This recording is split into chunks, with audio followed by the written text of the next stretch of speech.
তারানাথের সামনে বিজ্ঞাপনের কাগজটা তুলে দিয়ে কিশোরী বলল, এবার বলুন তো, এই বিষয়ে আপনার মতামত কি? এসব কি আদৌ ঠিক হয়? তারানাথ সেটা একবার হাতে নিয়ে দেখল। কলকাতার ট্রামে ঘাটে রাস্তায় এমন বিজ্ঞাপনপত্র হাতে নিয়ে হামেশাই বিলি করতে থাকেন কেউ কেউ। বিজ্ঞাপনের বিষয় অনেক রকম হয়, তবে কিশোরী সেনের এটা নিয়ে তারানাথকে দেওয়ার কারণ একটাই। এটার বিষয় দাম্পত্যে বাঁধা, ব্যবসায় মন্দা, লটারির ফাটকা, গুপ্তরোগ, জটিল সমস্যা ইত্যাদি ইত্যাদি। এক চুটকিতে সারান, বশীকরণ বিদ্যা, কামাখ্যা বিদ্যা, কুষ্টি বিশেষজ্ঞ, স্বর্ণ পদক প্রাপ্ত ইত্যাদি ইত্যাদি বিষয় পারদর্শী জ্যোতিশ্রী অমুকের কাছ থেকে। এটা দেখে কিশোরী সেন আমাকে বলেছিল, একটা নাও তো হে। আবার এসব কেন? গোপন সমস্যা ভুগছো নাকি? না, আরে নাওই না। আরে আমাদের ঘরে জ্যোতিষীকে খসাবো এসব দিয়ে। আমি কিশোরীকে অনেকবার বারণ করেছিলাম যে এইসব নিয়ে তামাশা করলে তারানাথ চটাচটি করবে, কিন্তু চোরা না শোনে ধর্মের কাহিনী। চান্দ আড্ডায় এরকম প্রায় দিনই মা মনসা ধুনোর গন্ধ না দিলে কিশোরীর ভাত হজম হয় না। সে নিল আর তারানাথের হাতেও ধরিয়ে দিল। তারানাথ দেখলাম নির্বিকারভাবে সেটার দিকে তাকিয়ে, তারপর সেটা থেকে মুখ তুলে কিরকম শান্তভাবে তাকালো কিশোরীর দিকে। 1 মিনিট, 2 মিনিট, 3 মিনিট, বেশ খানিকক্ষণ এভাবে তাকিয়ে থাকার পর তারানাথ বেশ ঠাট্টা সুরেই বলল, আমার মতামত কি বলবো হে? সে তো আর সাধারণ মানুষের বোঝার কম্য নয়।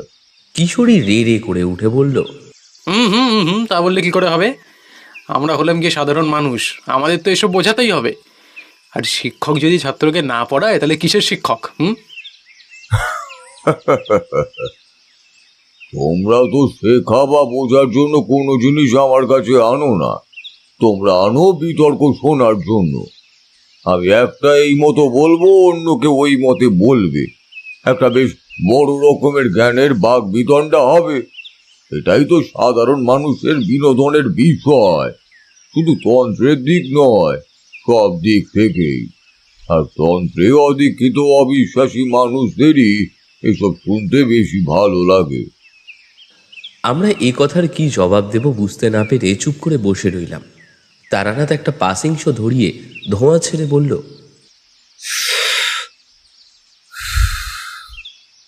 তবে এইসব কিন্তু আদৌ মিথ্যে বা ভেলকি নয়। বশীকরণ, মারণ, স্তম্ভন, উচাটন, বিদ্বেষণ এইসব নিম্ন শাখা তন্ত্র হলেও যারা এইসব শিক্ষা গভীরভাবে আয়ত্ত করেছে তারা এসব সুচারুরূপে ব্যবহার করতে পারে বই কি। যদিও সব গুপ্তবিদ্যা টিদ্যা শিখে নিজের সুবিধা ও লোকের ক্ষতি যারা করে তাদের আমি অন্তত সাধকের পর্যায়ে রাখি না। তন্ত্রে দীক্ষিত সাধকের লক্ষ্যই হলো মানুষের কল্যাণে নিজের সাধনাকে নিয়োজিত করা। আচ্ছা, আপনি তো অনেক আশ্চর্য, অলৌকিক, অদ্ভুত অভিজ্ঞতার কথা আমাদের শুনিয়েছেন। আপনি কখনো এরকম ওই নিম্নমানের সাধকের মুখোমুখি হয়েছেন?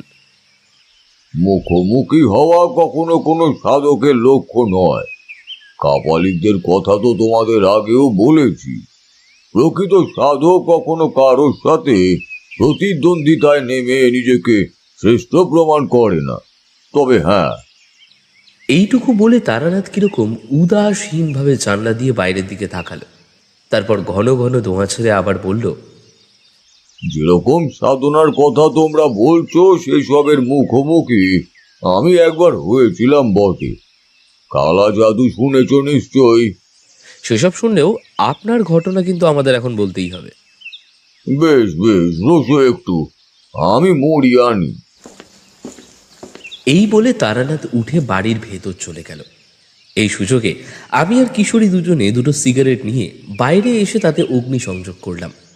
তারানাথ বয়সজ্যেষ্ঠ মানুষ, তার সামনে সিগারেট ধরানো যায় না, এটা তারানাথও বোধ করি বুঝতে পারত।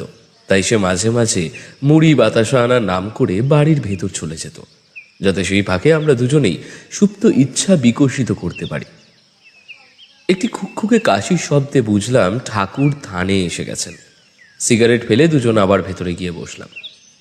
তারানাথ তেল জবজবে করে ছোলা ভাজা দিয়ে মুড়ি মাখার বাটিখানা আমাদের উদ্দেশ্যে বাড়িয়ে দিয়ে বলল, না, মুড়ি খাও দেখি, খেতে খেতে গল্প শুনতে ভালোই লাগবে। আমি আর কিশোরী দুমুঠো করে মুড়ি মুখে পড়লাম। তারপর তারানাথ বলতে শুরু করলো, যে সময়ের কথা বলছি তখন আমার বিয়ে হয়েছে সবে সবে, চারি তখনও হয়নি। সংসারে মন বসানোর চেষ্টা করছি একটু আধটু। মাঝে মধ্যে একটু ইচ্ছে হতো সব ছেড়ে ছুড়ে আবার সাধু সঙ্গে যোগ দিই, কিন্তু ইচ্ছা সেই ভ্রূণ ভেতরে ভেতরে প্রস্ফুটিত হয়ে আবার ভেতরে ভেতরেই নিঃশেষ হয়ে যেত। তবে হ্যাঁ, শিষ্য বাড়ির বিভিন্ন কাজে প্রায়ই যেতাম। মোটের ওপরই দিন রাত এখানে ওখানে ঘুরে বেড়ানোর ব্যাপারটা আর যাই হোক ছিল না। অন্তত দিনের শেষে ঘরে ফিরতে পারতাম। একদিন এরকম এক শ্রাদ্ধ অনুষ্ঠানে ব্রাহ্মণ হিসাবে গিয়েছিলাম এক শিষ্যের বাড়ি। শিষ্যের নাম জগারাম। জগারাম আমার থেকে বছর 3 ছোট। তার বাবা দিন 15 আগে মারা গেছেন, তো তার পরলৌকিক কাজকর্ম সারার জন্যই আমার নিমন্ত্রণ। সাদা থান কাঁচা গলায় জগারাম এসেছিল আমার বাড়ি। তার মুখেই শুনেছিলাম তার বাপের মৃত্যুর কথা। শুনেছিলাম বললাম কারণ তার বাবার মৃত্যুটা ঠিক স্বাভাবিক ছিল না। অন্তত জগারামের বর্ণনা শুনে আমার তাই মনে হয়েছে। জগারামের বাপের ছিল সর্দি কাশির খুব ধাত। তখন সময়টা শীতকাল, একটুতেই ঠান্ডা লেগে সর্দি হওয়াটা স্বাভাবিক। জগারামের বাপের হয়েছিল সেই অবস্থা, কিন্তু জগারামের কথা অনুযায়ী মরার মাসখানেক আগে থেকেই তার বাপ নাকি আজব রকমের খিটখিটে হয়ে যায়। অতি তুচ্ছ ও সামান্য জিনিস নিয়ে স্ত্রী ও বাড়ির অন্যান্য লোকের সাথে বচসায় জড়াতো, আর মাঝে মাঝে রাতের বেলা ঘুমের ঘোরে বিকট রকমের চিৎকার করে উঠত। ঘটনাটা প্রতিনিয়ত চলতে থাকলে জগারামরা ভাবে তার বাপের হয়তো মানসিক সমস্যা দেখা দিয়েছে। ওদের গাঁয়েরই কোনো এক হাতুড়ে ডাক্তার দিয়ে দেখানোও হয়, কিন্তু ডাক্তার একটু সর্দি ছাড়া আর কোনো রোগ আছে বলে ধরতেই পারে না। যখন এর কথা বলছি তখন গাঁয়ের দিকে বেশিরভাগ সময় মানুষ এমন সমস্যা হলে আগে ঝাড়ফুঁক টুকটাক করাতো, কিন্তু জগারামের পরিবার ছিল মোটামুটি শিক্ষিত। তারা তাই এসবে বিশ্বাস না করে আগে ডাক্তারকে খবর দেয়। ডাক্তার কিন্তু এসে রোগী দেখে কোনো সমস্যা আছে বলে বুঝতে পারেনি, তবু কিছু ওষুধ দিয়েছিল। সেসব খেয়ে মাঝখানটা দিন কয়েক একটু সুস্থ হলেও শেষ দিকটাই সমস্যা আবার নতুন করে মাথা চড়া দেয়, এবং তা মুহূর্তের মধ্যেই এতটা চরমে ওঠে যে বিকট বুক ফাটা কাশির দমকে রীতিমতো কাহিল হয়ে পড়ে জগারামের বাপ। একদিন সকালে ঘরে গিয়ে দেখা যায় খাটের উপর উপুর হয়ে নিতর হয়ে পড়ে আছে জগারামের বাপ। মুখ দিয়ে অনর্গল কালচে লাল রক্ত বেরিয়ে এসেছে। গলার কাছটা কিরকম লাল হয়ে ফুলে উঠেছে, যেন ভিতরে সব রক্তনালী ছিন্ন ভিন্ন হয়েছে। চোখে মুখের বিকৃত অবস্থা বলে দেয় মৃত্যুর পূর্বে রোগীর কতটা কষ্ট হয়েছিল। গায়ের লোকেদের মতে এসব অশরীরীর কাজ, কিন্তু উদ্দেশ্য ছাড়া তো এই জগতে গাছের একটা পাতাও নড়ে না, তো খামোকা ভূত প্রেত এসে ওরকম জল জ্যান্ত একটা মানুষকে মারবেই বা কেন? জগারামের পরিবার অবশ্য এসবকে আমল দেয়নি। তারা ভেবে নিয়েছিল রক্তচাপের কোনো সমস্যা বা গুপ্ত হৃদরোগজনিত কোনো কারণে এই অবস্থা। যদিও এরকম অসহায় মৃত্যুর আসল কারণ কেউই বুঝতে পারেনি। জগারাম যখন এসব আমাকে বলছিল, আমি বেশ বুঝতে পারছিলাম যে নেহাত শারীরিক কোনো সমস্যা এই মৃত্যুর জন্য দায়ী নয়, অন্য কোনো কারণ আছে। তবে জগারামের বাপের মতো অমন সাধারণ মানুষের মৃত্যুর পেছনে থাকা অস্বাভাবিক কারণটা যে কি, তা আমি ভেবে ঠাহর করতে পারলাম না।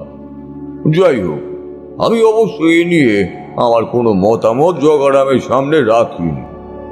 জগারাম যখন আমার কোনো মতামত জানতে আমাকে এসব বলেনি, তাই সে নিয়ে কথা বলা, নিজস্ব মন্তব্য পেশ করাটাও আমার এখতিয়ারের মধ্যে পড়ে না।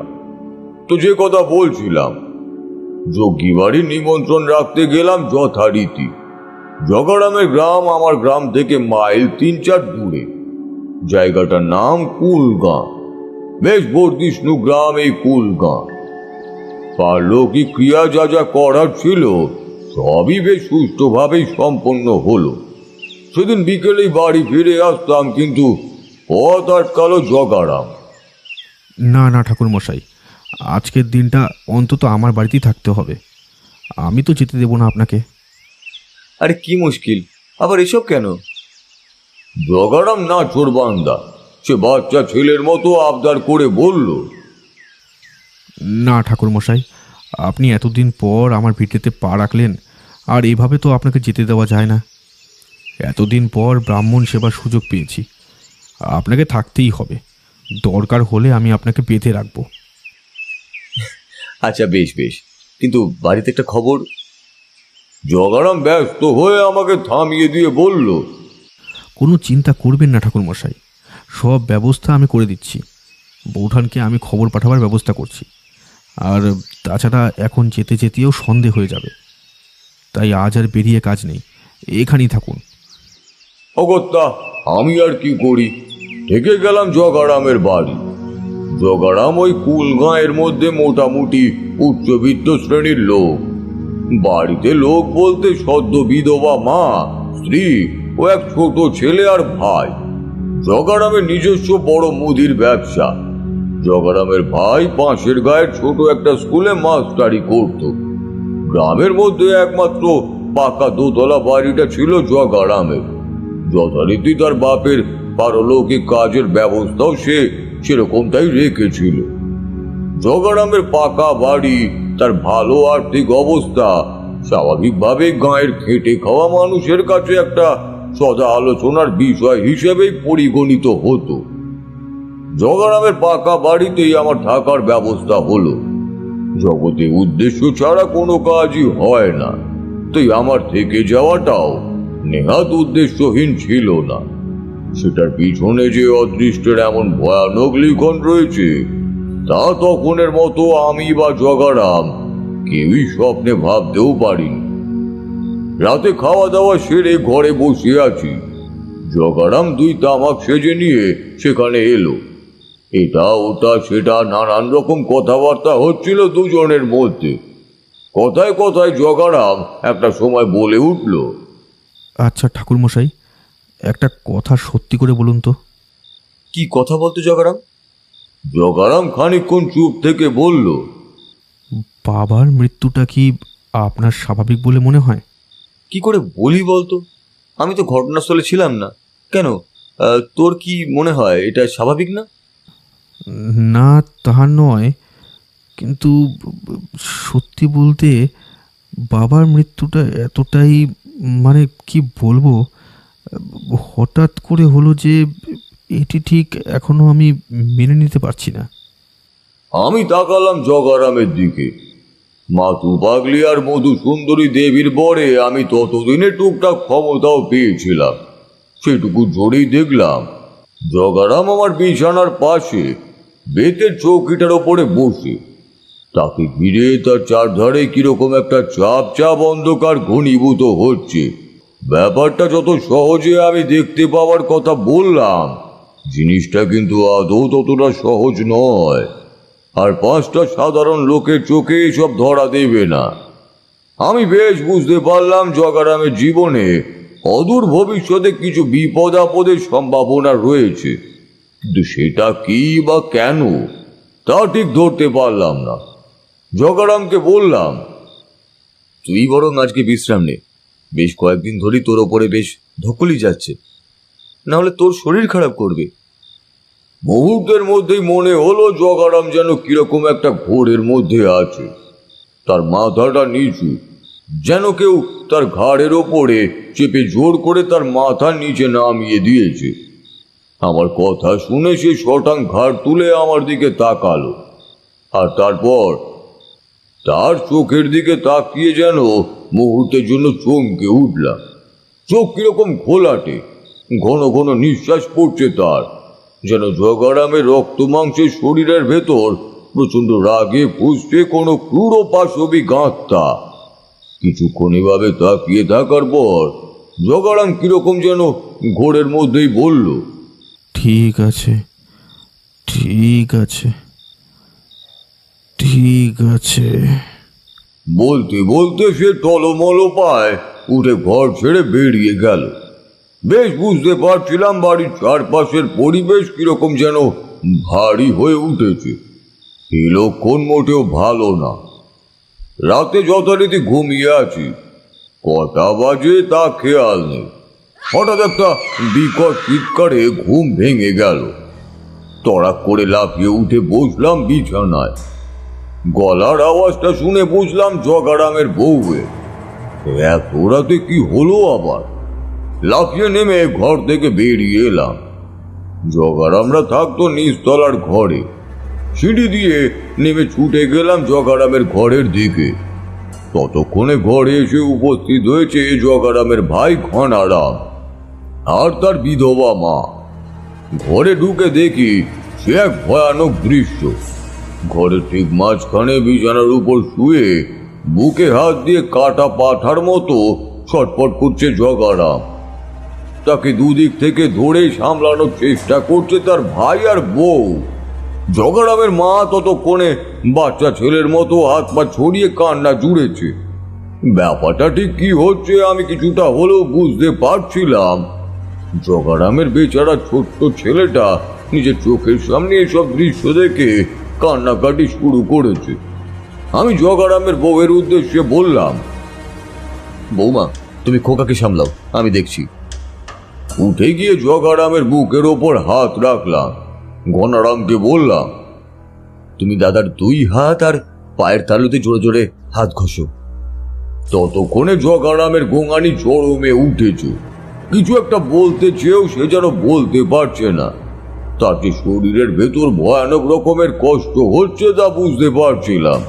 তার এমন আকস্মিক অবস্থা দেখে রীতিমতো কান্নাকাটি শুরু করে দিয়েছে জগারামের মা আর বউ।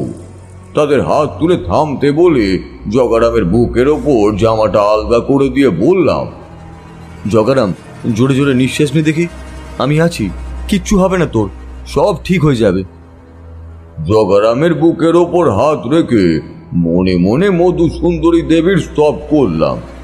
দেবী আমার প্রার্থনা শুনলেন। মিনিট 3 মধ্যেই জগারামের গোঙানি ছটফটানি সব ধীরে ধীরে শান্ত হয়ে এলো।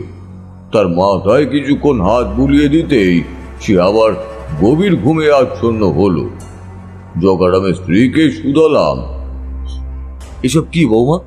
তোমার স্বামী অমন করছিল কেন? শরীর খারাপ হয়েছিল কিছু? বেচারি বউটা কাঁদো কাঁদো গলায় বলল, জানি না ঠাকুর মশাই, হঠাৎ করে মাঝরাতে ঘুম ভেঙে আমরাতে ঠেলা দিয়ে ডাকতে থাকে। আমার ঘুম ভাঙতেই বলে ওর নাকি বুকের ভেতরে খুব কষ্ট হচ্ছে। কি হচ্ছে, কেন হচ্ছে বুঝে উঠবার আগেই অমন যন্ত্রণায় ছটফট করতে থাকে। আমি খুব ভয় পেয়ে চিৎকার করে উঠি। ঠাকুরপো আর মা এসে দেখেন এই অবস্থা। আমি বেশ বুঝতে পারছিলাম এখনকার মতো জগারাম শান্ত হলেও তার ওপর থেকে কিন্তু বিপদের মেঘটা একদমই কাটেনি, বরং তার আরো বড় কোনো বিপদের সম্ভাবনা রয়েছে অদূর ভবিষ্যতে। কিন্তু এইসবের কারণ কি তা কিছুটা আন্দাজ করার চেষ্টা করলেও এর পেছনে কোনো পোক্ত যুক্তি খাড়া করতে পারলাম না। ঘনারামকে বললাম, চিন্তা করো না, এখন আর ভয়ের কিছুই নেই। তবে অসুবিধা কিছু টুকটাক হলেও তোমাদের ওই ডাক্তারকে একবার দেখিয়ে নিও। সেদিন রাতটা মোটামুটি নির্বিঘ্নেই কাটল। পরদিন সকালে যথারীতি বাড়ি যাওয়ার জন্য গোছগাছ শুরু করেছি। জগারাম এসে দাঁড়ালো আমার ঘরের ভিতর। তার শরীরের ওপর দিয়ে যে ঝড়টা কাল গেছে সেটা তার সকালের চেহারা দেখলেই বোঝা যায়। চোখ কোটরের ভেতরে ঢুকে দিয়ে গেছে। শরীর যেন এক রাতের মধ্যেই কতটা শুকিয়ে গেছে। জগারাম কিছুক্ষণ আমার দিকে তাকিয়ে থেকে বলল, ঠাকুর মশাই চলে যাবেন বুঝি? তা তো যেতেই হবে, বাড়িতে তোর বউঠান আছে যে। জগারাম আর কিছুই বলল না। চুপ করে রইল। আমি আবার বললাম, কিছু বলবি জগারাম? না মানে ঠাকুরমশাই, আসলে আর কটা দিন থাকুন না, যদি আপনার কোনো অসুবিধে না থাকে তো। জগারাম যে এ কথা বলবে তা আমি আন্দাজ করেই ছিলাম। তাকে বললাম, কিছু সমস্যা হয়েছে জগারাম? জানি না ঠাকুরমশাই, কাল রাতে যে কষ্ট পেয়েছি, মনে হচ্ছিল যেন শত শত হাতুড়ি দিয়ে কেউ আমার বুকের ভেতর আঘাত করছে। আপনি আপনি না থাকলে যে কি হতো। কিন্তু কিন্তু আমার মনে হচ্ছে ঠাকুরমশাই, আমার আরও কোনো বিপদ হতে চলেছে। কেন বলতো? জানি না ঠাকুরমশাই, কিন্তু কেন জানি না মনে হচ্ছে আমার নিজের শরীর আর মনের মধ্যে আমার কোনো নিয়ন্ত্রণ নেই। আপনি আপনি থাকলে অনেকটা মনে ভরসা পাই ঠাকুরমশাই। নেহাত সম্ভাবনার কথা ভেবে অযাচিত কারণেই অন্যের বাড়িতে থেকে তার অন্ন ধ্বংস করার প্রবৃত্তি আমার কোনো কালেই ছিল না। ভবঘুরে জীবনে তো নয়। সেদিনও তাই জগারামের কথায় না করতে পারতাম, কিন্তু মন চাইল না। জগারাম যে কথা বলছে তা কখনোই নিছক সম্ভাবনা নয়, বরং আমি স্পষ্ট বুঝতে পারছি ওদের সাথে যেটা হচ্ছে সেটা স্বাভাবিক কিছু না। বরং তখন আরো বেশি করে মনে হচ্ছে যে জগারামের বাপের সাথেও এরকম অলৌকিক কিছু ঘটেছিল, যার পরিণতি ছিল মৃত্যু। জগারাম আমার এতদিনের পরিচিত। আমার তাকে তার বিপদের দিনে এইভাবে ফেলে আসাটা ঠিক হবে না ভেবে রয়েই গেলাম। থেকে থেকে জগারামের সম্ভাবনা যেন বাস্তবে রূপ নিতে শুরু করলো। তার যেন আরো কোনো কাজেই মন বসতে চায় না। সংসারে নানান ব্যস্ততার মাঝে থেকেও কিরকম একটা আলস্য ভাব যেন ধীরে ধীরে গ্রাস করতে শুরু করলো জগারামকে। খাদ্যের প্রতিও দেখা দিল তীব্র অনীহা। পরবর্তী ঘটনাটা ঘটল সেদিন সন্ধ্যায়। জগারামের শরীর একটু অসুস্থ হওয়াতে সে তার ঘরেই শুয়েছিল। আমি ছিলাম তার কাছেই, ঘনারামও ছিল আমাদের সাথেই। টুকটাক নানান বিষয়ে কথাবার্তা হচ্ছিল। হঠাৎ করেই ঘরের মধ্যে দৌড়ে এসে ঢুকলো জগারামের স্ত্রী। ঠাকুরমশাই, ঠাকুরমশাই! বলে চিৎকার করতে করতে এসে হাঁপাতে লাগলো। আমরা সকলেই ব্যস্ত হয়ে উঠলাম। কি হয়েছে? কি হয়েছেটা কি? জগারামের স্ত্রী ভয়ার্ত কণ্ঠে বলে উঠল, কি অলক্ষণে কাণ্ড হয়েছে! বাড়ির উঠোনের তুলসী গাছটা শুকিয়ে কাঠ হয়ে গেছে। চমকে উঠে আমরা সকলে বাইরে বেরিয়ে এলাম। জগারামের বাড়ির উঠোনে একটা ছোট্ট তুলসী মঞ্চ করা ছিল। সন্ধ্যায় সেখানে প্রদীপ দেখানো হতো। সন্ধ্যার আবছা আলোয় দেখলাম জগারামের স্ত্রী ভুল কিছু বলেনি। অত বড় তুলসী গাছটা আগা থেকে গোড়া অবধি শুকিয়ে কাঠ হয়ে গেছে, যেন গাছটির সব রস কেউ শুষে নিংড়ে বের করে নিয়েছে। অথচ আমার স্পষ্ট মনে আছে সকালেও এটা বেশ সতেজই ছিল। অন্তত এটা দেখে যে শুকিয়ে যেতে পারে তা একবারের জন্য মনে হয়নি। জগারামের বউ মুখে আঁচল চাপা দিয়ে বলল, এসব কি অলক্ষণে কাণ্ড বাড়িতে হচ্ছে ঠাকুরমশাই! বাড়ির বাস্তু তুলসী গাছ মরে যাওয়া যে ভালো লক্ষণ নয়। চিন্তা করো না বৌমা, আমি যখন আছি খারাপ কিচ্ছু হতে দেব না। কিন্তু খারাপ কিছু হওয়ার যে তখনও বাকি ছিল।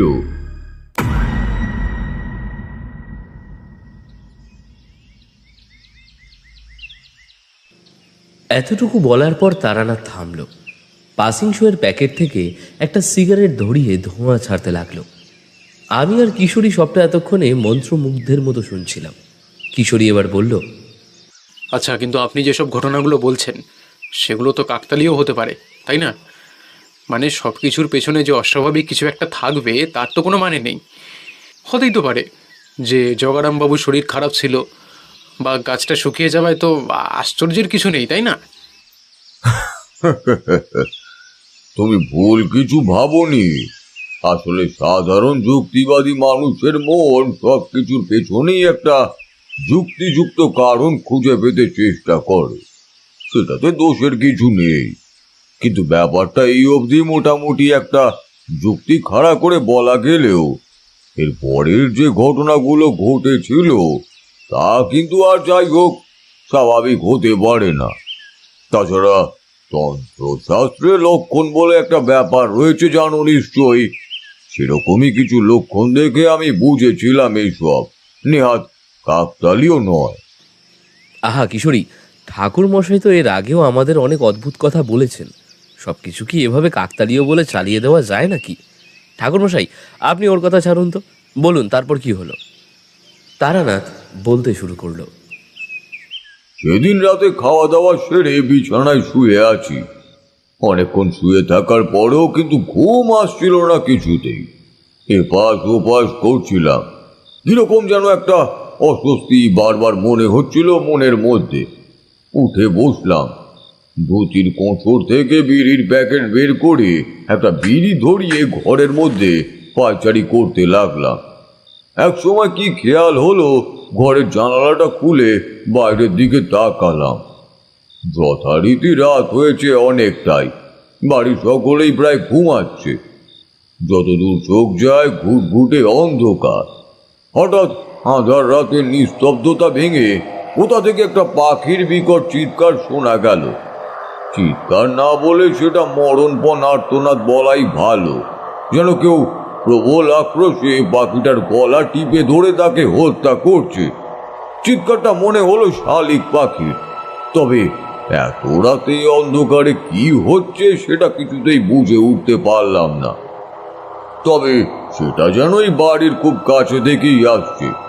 মিনিট দুয়েক দমকে দমকে স্থায়ী হলো চিৎকারটা। তারপর আবার সব চুপচাপ, আর কোনো রকম শব্দ নেই। বিড়িটা সেন করে জানালাটা বন্ধ করে বিছানায় এসে শুলাম। এতক্ষণ যেটা শুনলাম সেটা কি আমি ঠিক শুনলাম? এত রাতে এটা কি হতে পারে সেটা ভাবতে ভাবতে কখন ঘুমিয়ে পড়েছি খেয়াল নেই। সকালে ঘুম ভাঙতে নিচ থেকে একটা কোলাহল কানে এলো। নিচে গিয়ে দেখি আরেক কাণ্ড। বাড়ির সকলে জড়ো হয়েছে উঠানে। কিছু একটা ব্যাপার নিয়ে তারা নিজেদের মধ্যেই খুব জোরে জোরে কথা বলছে।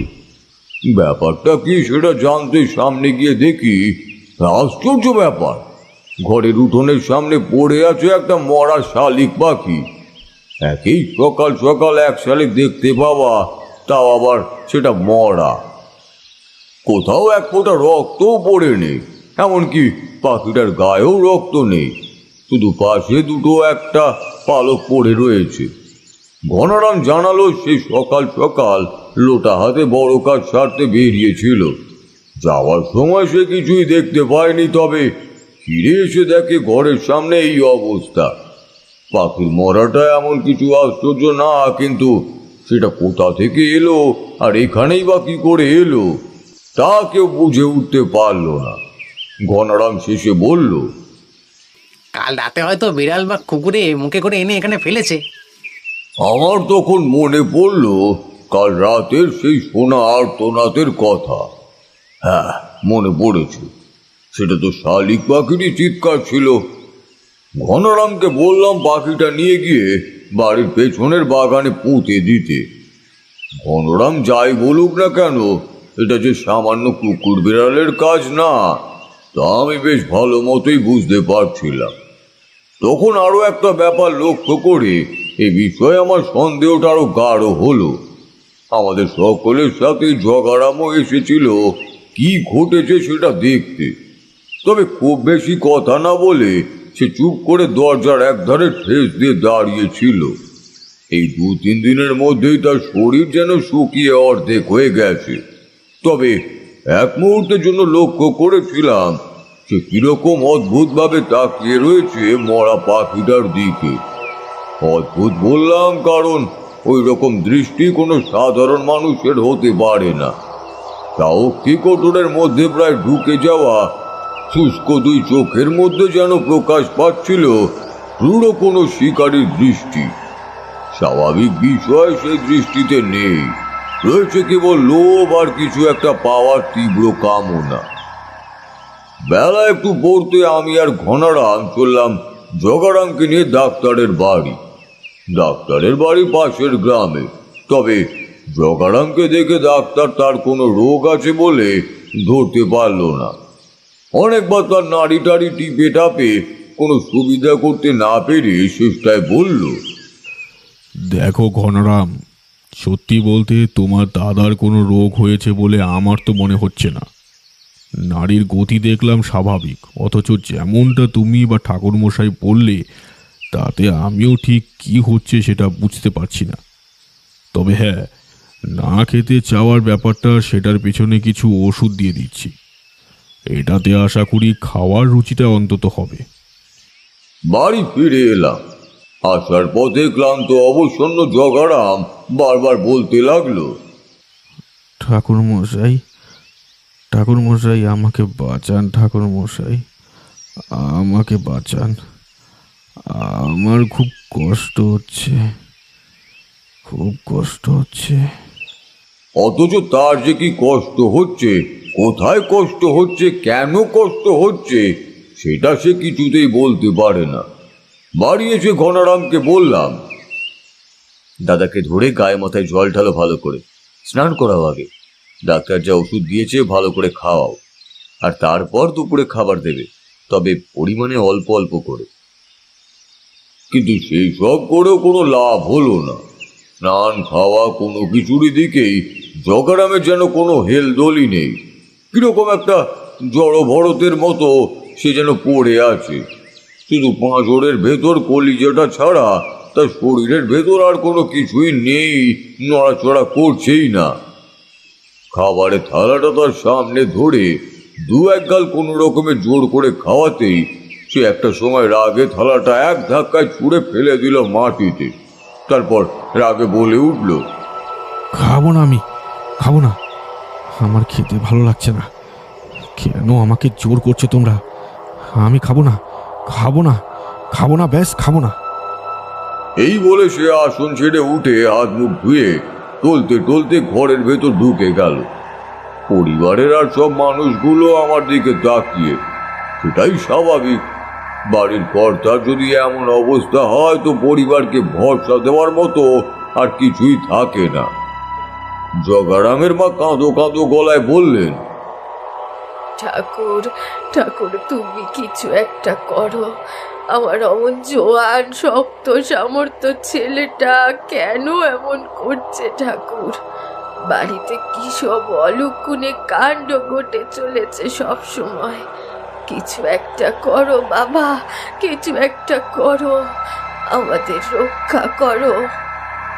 আমি আসার পর থেকে যেসব কাণ্ড ঘটে চলেছে তা অলক্ষণেই বটে। জগারামের বুকের হঠাৎ বেদনা, খাওয়া দাওয়া কাজকর্মে অনীহা, শরীরের এমন অবস্থা, বাড়িতে তুলসী গাছ শুকিয়ে মরে যাওয়া, উঠানে মরা পাখির দেহ, এতগুলো ঘটনা কখনোই কাকতালীয় কিছু হতে পারে না। মনে মনে নিশ্চিত হলাম এই পরিবারের ওপর, বিশেষ করে জগারামের ওপর নিশ্চয়ই কালো জাদুর প্রভাব পড়েছে। তার মাকে বললাম, মা ঠাকুরুন, আপনি চিন্তা করবেন না, আমি আছি যখন সব ঠিক করে দেব। আপনি শুধু আমাকে একটা জিনিস দিতে পারেন। হ্যাঁ বাবা, বলো কি লাগবে তোমার? জগারাম, ঘনারাম, এদের জন্মকোষ্ঠীগুলো আমাকে একটু দেবেন, ওইগুলো আমি একবার দেখতে চাই। দুপুরে খাওয়া দাওয়ার পর জগারামের মায়ের কাছ থেকে জন্মকোষ্ঠীগুলো নিয়ে নিজের ঘরে এলাম। দুটো পাশাপাশি রেখে সেগুলো মন দিয়ে দেখতে লাগলাম আর ভাবতে লাগলাম এখানে আমার আসার সেই প্রথম দিনের ঘটনাগুলো। বিপদের যে কালো মেঘটা আমি জগারামের মাথায় ঘুরছে দেখেছিলাম, জগারামের কোষ্ঠীপত্রে ষষ্ঠ সপ্তম ঘর দেখে বুঝলাম সেখানে যেন বিশেষ কিছু বলার নেই। সাংসারিক জীবনের কিছুটা সময়ের হিসেব যেন সেখান থেকে পাওয়া যাচ্ছে না। গ্রহের অবস্থানও কিরকম ঠিক লাগলো না। শনি ও কেতুর এমন ষষ্ঠ, অষ্টম এবং দ্বাদশ ঘরে থাকাটাও মঙ্গলজনক নয়। জগারামের রাশির ওপরেও নেতিবাচক শক্তির প্রভাব বিস্তার করার যথেষ্ট সম্ভাবনা রয়েছে। যদিও ঘনারামের তা দেখে স্বাভাবিকটাই মনে হলো। এক মনে যখন এইসব জিনিস দেখছি আর মনের ভেতর নানান সম্ভাবনার কথা ভেবে চলেছি, ঠিক তখন কি একটা খসখস শব্দে একটু যেন চমকে উঠলাম। শুকনো ডাল পাতার ওপর মানুষের পা পড়লে যেমন হয়, শব্দটা অনেকটা সেরকমই। আমার ঘরটা উত্তর দিকে, নিচে জগারামদের বাড়ির সেই বাগানের দিকটা পড়ে। বুঝলাম কেউ নিশ্চয়ই বাগানে গেছে। প্রথমটা ভাবলাম ওদের বাড়িরই কেউ হবে, হয়তো কোন দরকারে গেছে। কিন্তু মনের ভেতর কিরকম একটা খচখচ করতে কি হচ্ছে সেটা দেখার কৌতূহলটা কিছুতেই সামলাতে পারলাম না। উঠে গিয়ে দাঁড়ালাম উত্তরের খোলা জানালার সামনে। এদিক ওদিক নিচে দেখাতেই চোখ গেল একটু দূরের কলা বাগানটার সামনে। একটা ছোট্ট ঝোপের পাশে উবু হয়ে হাঁটু মুড়ে বসে জগারাম। তার সামনের কিছুটা মাটি খোঁড়া, সেখান থেকে সে বের করে এনেছে সকালে ঘনারামের পুঁতে দেওয়া সেই মরা শালিক পাখিটা। শুধু বের করাই নয়, আমার চোখের সামনে এমন দিন দুপুরে যে পরম তৃপ্তিতে মরা পাখিটার বুক চিড়ে গলাধকরণ করছে কাঁচা রক্ত আর মাংস। মানুষ বোধহয় নিজের প্রিয় খাবার বা পিপাসার সময় জল পেলেও এতটা তৃপ্তি করে খায় না। আর মানুষ বলছি বা কি করে? জগারামকে দেখে এখন শিকারী কুকুর বা বিড়ালের থেকেও কম কিছু মনে হচ্ছে না।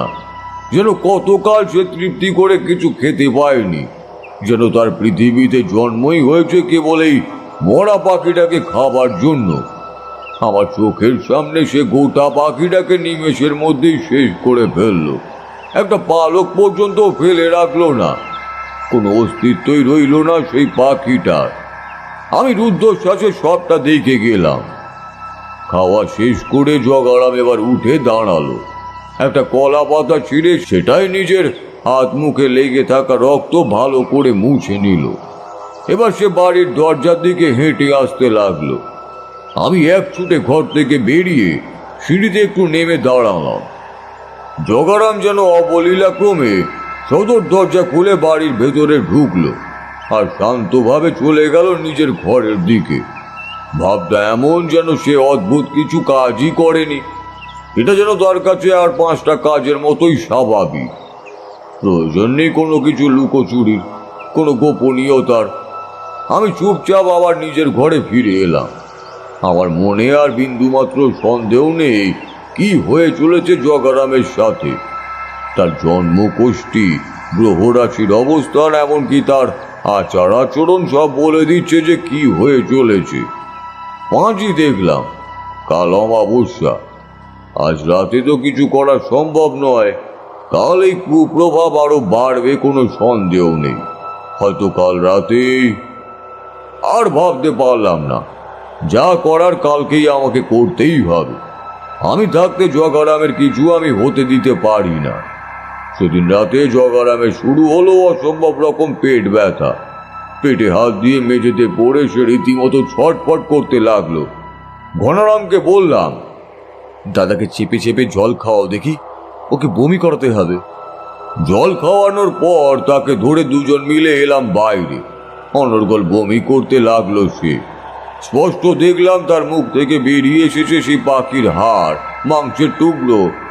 বাড়িতে টুকটাক কিছু জড়িবুটি ও ওষুধ ছিল, তাই খাইয়ে তাকে শান্ত করানো হলো। জগারাম একটু শান্ত হয়ে ঘুমোলে বাড়ির সকলের সামনে তার মাকে বললাম, মা ঠাকুরুন, আমি সব কিছু দেখে যা বুঝেছি, জগারামের কোনো শরীর খারাপ হয়নি, বরং ওর ওপর কালো শক্তির কুপ্রভাব পড়েছে। হ্যাঁ, তার মানে?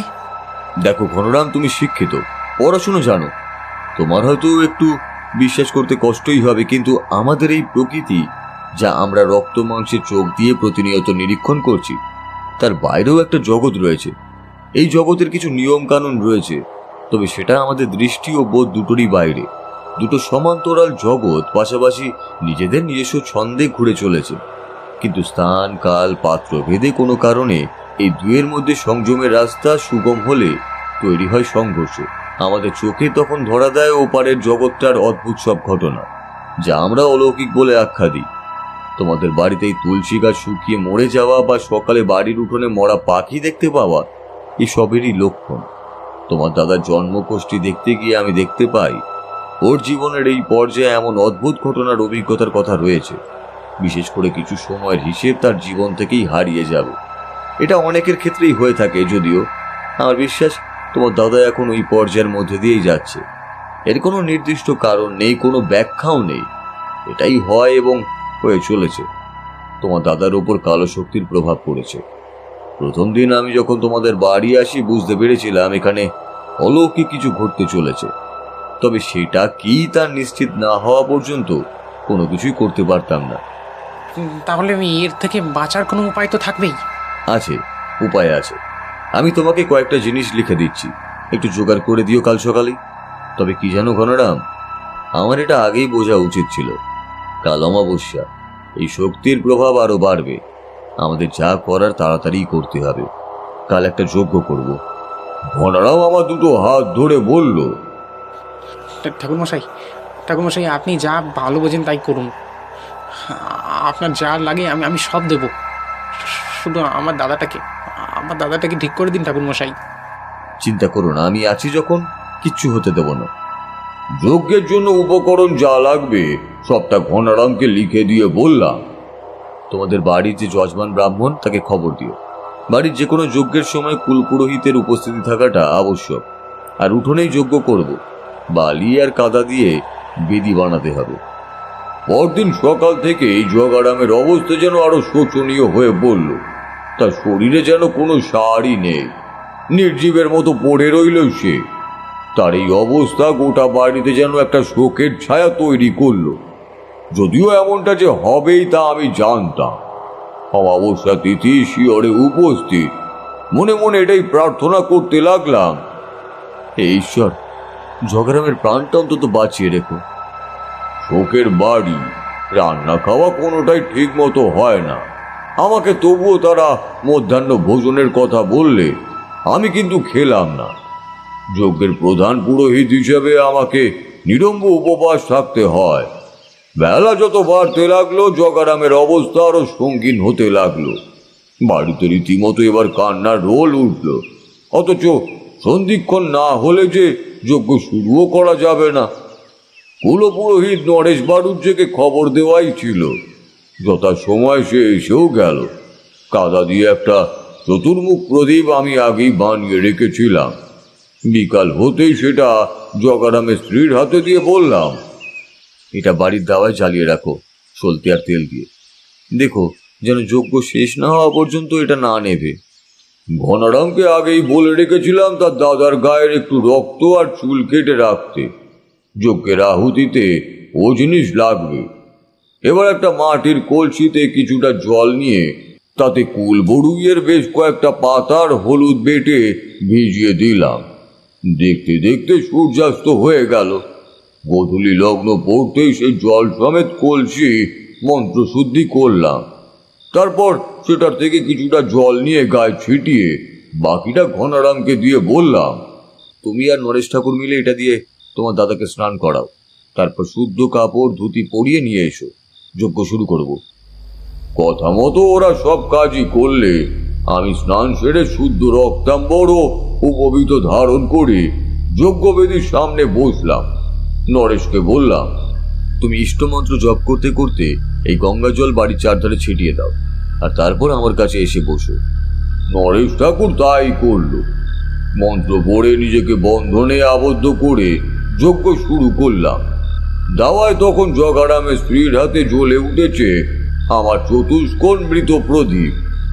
জগারামকে স্নান করিয়ে শুদ্ধ কাপড় পরিয়ে যজ্ঞবেদীর সামনে এনেছে ভাই ঘনারাম। ওদিকে কিছুটা দূরে ছোট নাতিকে কোলে নিয়ে বসে তখনও অযোধ্যারায় কেঁদে চলেছে।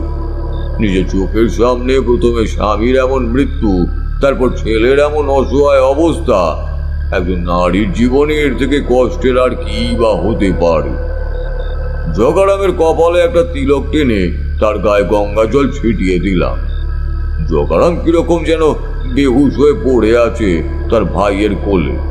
শক্ত অবলম্বন ছাড়া লতানে গাছ যেরকম লুটিয়ে পড়ে মাটির ওপর। আমি যজ্ঞ শুরু করলাম। কাদা ও বালি দিয়ে তৈরি যজ্ঞবেদীর ওপর দাউ দাউ করে জ্বলে উঠল আগুন। শুরু হলো আমার মন্ত্রপাঠ। আমার নির্দেশে নরেশ ঠাকুর একটু একটু করে যজ্ঞের আগুনে ঘি ঢালতে লাগলো। আমি মন্ত্র বলতে বলতে একটা রক্ত করবিতে চন্দন মাখিয়ে সেটা ছুঁড়ে দিলাম যজ্ঞের আগুনে, আর সাথে সাথে আশপাশের নিস্তব্ধতা পরিবেশটা কিরকম যেন অশান্ত হয়ে উঠল। এতক্ষণ ভাইয়ের বুকে লুটিয়ে থাকা জগারাম যেন আচমকাই অজানা কোনো শক্তি বলে রীতিমতো লাফিয়ে উঠল। আমি বুঝতে পারলাম কালো জাদুর প্রভাব তার উপর আবার তীব্রতর হতে চলেছে। এই অমাবস্যা তিথি মোটেই তার জন্য ভালো লক্ষণ নয়। আমি সেসব দিকে মন না দিয়ে অনর্গল মন্ত্র বলতে লাগলাম। ততক্ষণে জগারাম যেন পশুর মতো ছটপটানি শুরু করেছে। তার মুখ থেকে কিরকম অমানসিক গোঙানি আর গর্জন বেরিয়ে আসছে। বুঝলাম ঘনারামের একার পক্ষে তাকে ধরে রাখা সম্ভব হবে না। আমার অঙ্গুলি নির্দেশে নরেশ বাড়ুচে ছুটে গেল তাকে সাহায্য করার জন্য। ঘনারাম, নরেশ আর জগারামের স্ত্রী তিনজনে মিলেও যেন তাকে ধরে রাখতে পারছে না। জগারাম কি করতে চাইছে, কেন করতে চাইছে তা সে নিজেও জানে না। তার বিধবা মায়ের কান্না, ছেলের অবস্থা দেখে ততক্ষণে চরমে উঠেছে। আশপাশের বাতাসও যেন রীতিমতো অশান্ত হয়ে উঠেছে। হাতে একটা শেওড়ার ডাল নিয়ে আমি মন্ত্র বলতে বলতে অনবরত মাটির ওপর চাপড়াতে লাগলাম। জগারাম ততক্ষণে উদ্ভ্রান্তের মতো চিৎকার করতে শুরু করেছে। জগারামের রক্ত ছোট একটা পাত্রে আগেই সংগ্রহ করে আমাকে দিয়েছিল তার ভাই। কাগজে মোড়া জগারামের কাটা চুলগুলো নিয়ে রক্তে ভিজিয়ে তা আহুতি দিলাম যজ্ঞের আগুনে। লক্ষ্য করলাম দাওয়ায় রাখা প্রদীপের শিখা দপদপ করে জ্বলতে শুরু করেছে, যেন জগারামের অশান্ত আত্মা মুহূর্তের জন্য স্থান নিয়েছে ওই মৃত প্রদীপের শিখায়। আমি আরো কিছুটা ঘি আগুনে দিতেই তা আরো দাউ দাউ করে জ্বলে উঠল। শুনতে পেলাম ঘনারামের চিৎকার, ঠাকুরমশাই, ঠাকুরমশাই, দাদাকে যে ধরে রাখতে পারছি না। মধু সুন্দরী দেবীর দেওয়া শক্তি মন্ত্র বলতে বলতে আমি কিছুটা হলুদ আর সর্ষে নিয়ে ছিটিয়ে দিলাম যজ্ঞের আগুনে, আর দিলাম চন্দন মাখানো আরো একটি ফুল। ধীরে ধীরে কমতে লাগলো আগুনের শিখা, আর একটা কালো চাপ ধোঁয়া যেন বেরিয়ে আসতে লাগলো সেখান থেকে। আমি ইষ্ট মন্ত্র জপ করতে করতে অনবরত গঙ্গা জল ছেটাতে লাগলাম ছটফট করতে থাকা জগারামের ওপর।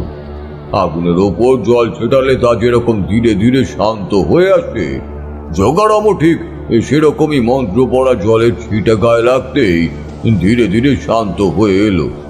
কালো ধোঁয়ায় স্তূপটার দিকে তর্জনী নির্দেশ করে ধীরে ধীরে ঊর্ধ্ব ক্ষেপণী মন্ত্র উচ্চারণ করলাম।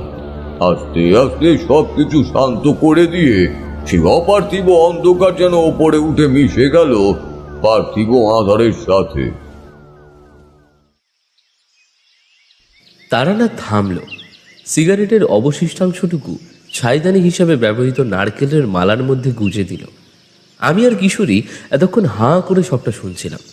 তারানাথ থামতেই কিশোরী কিরকম যেন যন্ত্র মানবের মতো বলে উঠল, তারপর আর কি, যজ্ঞ সমাধা হলো সুস্থভাবে। নিয়ম অনুযায়ী যজ্ঞের আগুনের নিভে যাওয়ার পর তার ছাই নিয়ে একটা তাবিজের মধ্যে ভরে তা দুধ ও হলুদ মাখানো সুতোর সাহায্যে বেঁধে দিলাম জগারামের বাহুতে, আর বললাম, আসছে পূর্ণিমা অবধি এই জিনিস নিজের হাতে বেঁধে রেখো। ঠিক পূর্ণিমা তিথিতে ব্রহ্ম মুহূর্তেটা খুলে জলে দেবে, আর তারপর স্নান সেরে ঘরে ঢুকতে হবে। পরের দিন আমি ফিরে এসেছিলাম বাড়িতে। সেদিন রাতেই জগারাম অনেকটাই সুস্থ হয়ে উঠেছিল। এই ঘটনার বেশ কয়েকদিন পরের কথা। জগারাম এসেছিল আমার বাড়ি। ঈশ্বরের কৃপায় সে অনেকটাই সুস্থ হয়ে উঠেছিল। আগের মতোই তার শরীরে সেই চাঙ্গা কর্মক্ষম ভাবটা দেখে ভারী আনন্দ হয়েছিল। 1 বছর পর কালা ওষুধ কাটলে ওদের বলেছিলাম বাড়িতে একটা সত্যনারায়ণের পুজো করাতে। এবার আমি বললাম, এটাই তার মানে কালো জাদু? কোনটা কি অত তোমাদের আমি বোঝাতে পারবো না বাপু। তবে কালো জাদু বশীকরণ বলতে তোমরা যেগুলো মনে করো তা অতি নিম্ন মানে। ওতে আজকের দিনে অন্তত অস্বাভাবিক কিছুই নেই। আচ্ছা, একটা প্রশ্ন, জগারামের বাবার তাহলে কি হয়েছিল? তিনিও কি? তা জানি নে, হয়তো সেটাই হয়েছিল। তার জন্মকোষ্ঠী তো আর আমি দেখিনি নাকি? হ্যাঁ, যতটুকু শোনা সেটাও জগারামের মুখে। যাক, আবার অন্যদিন শোনাবো খন। এখন মনে হচ্ছে আবহাওয়া ভালো নয়, বৃষ্টি আসতে পারে। রাতও হলো, কাল তো আবার তোমাদের অফিস রয়েছে। হ্যাঁ, বেরিয়ে পড়ো বাবু, দেখিনি। কিশোরী হেসে বলল, কি আছে, যে বৃষ্টি এলে না হয় আপনি সেটা থামিয়ে দেবেন আমাদের জন্য, হ্যাঁ? বেরিয়ে আস্তে আস্তে শুনলাম তারানাথ হেসে বলছে, এই কিশোরীটার ফাজলামির বদ সব আবার পাল্টাবে না।